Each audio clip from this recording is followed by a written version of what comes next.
যদি দানা পরিমাণ অহংকার থাকে সে জান্নাতে প্রবেশ করবে না। তখন সাহাবীরা রাসূলুল্লাহ সাল্লাল্লাহু আলাইহি ওয়াসাল্লামকে বলতেছেন, ইয়া আল্লাহর রাসূল, আমরা তো সুন্দর পোশাক পরতে পছন্দ করি, ভালো জুতা পরতে পছন্দ করি, এটাও কি অহংকার? জবাবে রাসূলুল্লাহ সাল্লাল্লাহু আলাইহি ওয়াসাল্লাম বলতেছেন যে আল্লাহ তাআলা নিজে সৌন্দর্যকে পছন্দ করেন।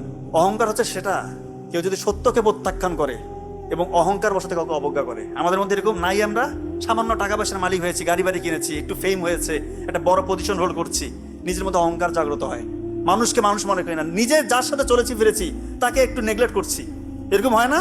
একটা বৃদ্ধ মানুষ এসেছে হয়তো বাড়িতে একটু সাহায্যের জন্য, দূর করছি, তার সাথে খারাপ ব্যবহার।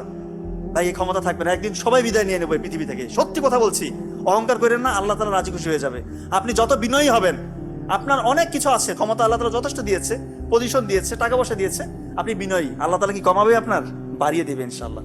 আর অহংকার করলে আমরা সবাই জানি এটা পতনের মূল। অহংকার করলে আপনি যে স্টেজে আছেন আপনার শুধু ডাউন হবে, দিনকে দিন শুধু নিচে নামতে থাকবেন। অহংকার বশত কাউকে অবজ্ঞা করা যাবে না। রাসূলুল্লাহ সাল্লাল্লাহু আলাইহি ওয়াসাল্লাম বলতেছেন যে কারো অন্তরে যদি দানা